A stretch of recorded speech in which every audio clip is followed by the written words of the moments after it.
And it was a lot harder for them to get into Canada than crossing a bridge. And what this is right here is, they say these were the first people to see Niagara Falls. They say they were nomadic hunters and gatherers who left behind, Gadites, who left behind evidence of their short-term camps and work areas. The tribe known as the Neutrals. And these are the different Gadite tribes that were murdered so they could inherit this land.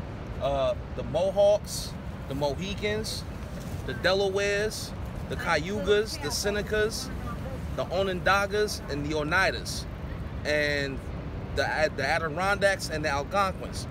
These were the different Gadite tribes that were murdered to acquire all of this land.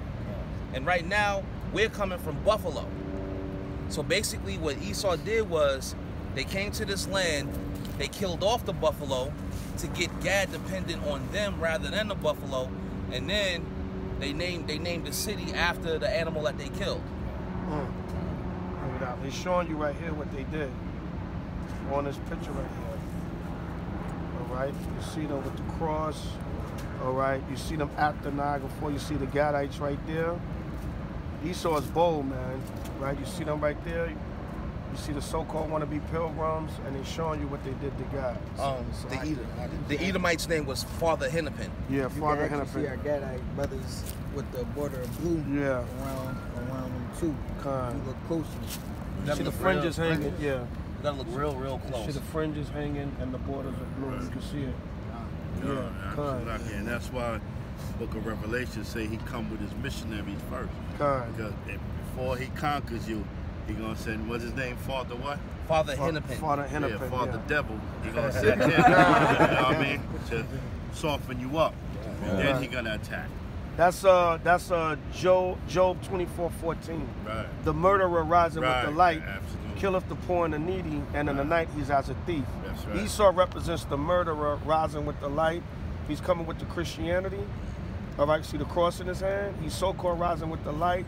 Right. And in the night, in the downfall and darkness of God, he killed the poor and the needy. Because like Sabal said, he made them dependent on him by taking the buffalo out of this town. And he's a bold devil to name the town after what he did. He slaughtered off the buffalo and then made God dependent on him. So the murderer rose with the light, killeth the poor and the needy, and in the night he's as a thief. Once he killed them off and put them in a state of darkness, he stole their land and named it after the buffalo that he slayed off. And also, to see the real history, Esau's not lying to you. Check out this last paragraph. The first Europeans to visit the area were French traders and missionaries in the 16th and 17th centuries. In 1678, Father Louis Hennepin, a Recollet monk of the Franciscan order, visited the falls. When Hennepin returned to France, he described his experience and commissioned a painting of the falls and their surroundings, which is this painting here. So yeah, Father Louis Hennepin, some French Edomite monk, was one of the first people to set it up for Gad to be murdered so they could acquire this land. And also not just monks, but Jesuits and the Jesuit priests. See, that's what a lot of them were, Jesuit priests. You know? And now you look at some of these guys, they say, I think I got to go more into it, but they say something about Biden being studied under the Jesuits. Yeah, So the Jesuits, they always had this plan. They knew who they was going to murder. Christopher Columbus was a Jesuit. And they knew the plan of what they was going to do. That's why he came without Apocrypha. But it's all been a plan from day one. They show you that in that movie 1492. Right. They knew the book of Ezra, and they knew that the Native Americans was over here. In that movie, it opens up with that. They said, you know, read the book of Ezra. They knew God was here. Right. First and second Esdras. Yeah. And Torah mentions Jesuits. Now, back down in New York City, in the Bronx, and we've taught across from there twice, is Fordham University. And right on a paraphernalia is the Jesuit University of New York. So they show you right there. Now, in New York City, Fordham University is nothing to sneeze at. It's not exactly NYU or Columbia. Columbia is an Ivy League school. Now, Fordham isn't part of the Ivy League, but Fordham is one of the premier schools in New York City. And I think this was done just to make mockery of our people. Fordham University is right in the middle of the hood. Fordham, you get off the train and you go to Fordham Road. Fordham University is right there. And you see Fordham students, there's the Metro North, and there's Fordham University. And you might see Ephraimites that live in that hood and Fordham students. But they tell you that Fordham is the Jesuit University of New York. So that goes to show you right there that the Jesuit priests have set up shop right up in the Bronx. And as Terah was saying, this man here, Father Louis Hennepin, may have also been a Jesuit priest. So yeah, the Jesuits got a lot to answer for. Look at him, he's dressed up just like them. If you ever see the Jesuits walking around New York City, they got the similar kind of garb. And he got the cross in his hand. A lot of times they wear the rosary with the cross around it. You might confuse them for being Catholic, but they're actually Jesuits. They're actually part of the Jesuit order. Yeah, so you want to go into the pictures, the Iroquois pictographs. These are the Iroquois pictographs that we're showing you now, y'all. And it's pretty self-explanatory. Corn, which was one of Gad's main crops. Deer, which was one of the main animals that they hunted and that they used. And venison is real good, by the way, if the person knows what they're doing. Singing. And they sung praise to the Most High. To the Most High. Right. Haya Nawa, hey. And it sounds like, if you notice, a lot of these Gadite languages sound a lot like Paleo-Hebrew. And the heron, which is a bird, which was a bird that's indigenous to this area, they had a whole lot of this sadness.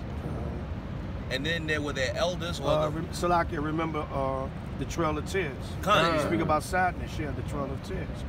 And then there's the wise man, which was the Gadite elders, the tribal elders.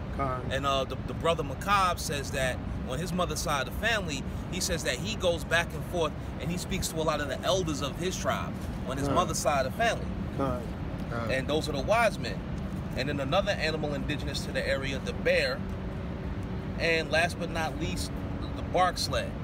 And Gad was the ones that invented sledding, because I mean, I imagine the winters around here are crazy. You might wake up to 4 or 5 feet of snow. So a bark sled was probably their main mode of transportation. Going back to which one? Sing, when you go higher now, that's really saying our power. All right, higher now, right? So that's what they were saying in the Gadite language. All right, and which is a form of broken Hebrew. All right, because Yah is short for the Most High name. Ha is the, so it's like saying the Most High, our power. It's actually like saying Ha the Yah, short for the Most High power. All right, or our. All right, like our power, or the Most High, our power. All right. Ha-ya Nawa. Ha-ya Nawa. You know what I'm saying? Remember in the book of Psalms, it says Jah, but it's really Yah. And that's short for the Most High name. So they were saying Ha-ya Nawa. Our power, the Most High. You know, or the Most High, our power. All right? Good. And up here they got happiness. Rejoicing. That's another pictograph that they displayed. And notice it's the man and the woman together. All right, and the man is here and the woman is there, showing what? Because she wears a damn dress. All right? Not no goddamn pants. Right? And the pictograph is, that's Deuteronomy 22:5. The woman shall not wear which pertains to a man. So they're showing you the difference. He would represent the man and that would represent the woman. And it's showing you happiness together when they're together in unity. All right, and right, and here at the bottom, yeah. And then the sun shining, and then right here like a border or fringe, Yeah, y'all were done pointing that out. All praises. All right, so it's in the mid-17th century, the Senecas conquered the Neutrals. The Senecas were members of the Haudenosaunee, the people of the Longhouse, or Iroquois Confederation of Nations. By the beginning of the 18th century, the Iroquois were the most powerful Native Americans in the Great Lake region. Yeah, and then Esau conquered them. All right, the devil. All right, so there's a little history. There's a lot of meat on this little poster right here. Man. They got the Iroquois tree of peace, not a goddamn Christmas tree.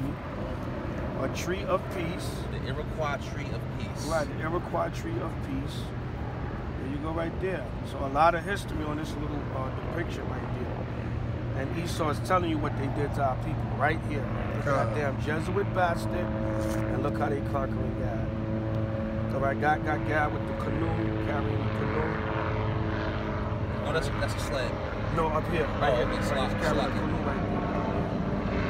And who's Where's the leading the charge? You got Esau leading the damn charge, the pilgrims, and got Gad behind them with the shotgun. All right? Going against their own people. See that? Right. You see the Jesuit there, you see them there, slaughtering whoever, the buffalo or whatever. You see the Edomites, the pilgrim, and you see the Gadites behind them with the shotgun and the canoe. Helping them. Right, helping them out. All right? They got fringes down there on his boot, yeah. Looked like Ariel last night. Okay. Also, you know, and Esau now, with the whole Trump thing, what Esau is trying to do is get his people to say, look, we did this, we conquered them. Okay, so we conquered them, so listen, this is the strong of the fittest, survival of the fittest. That's how Esau now is trying to turn it around because he don't want to feel his guilt. This is what Trump brought in. And listen, they turn this whole thing around and make it seem like it was justified. You know what I mean? And they did better for the land. You see what I'm saying? That's how the devil operates, man. But at the end of the day, we know that they murdered these people and killed these people and took their wealth. Bring it out. Praises. Get this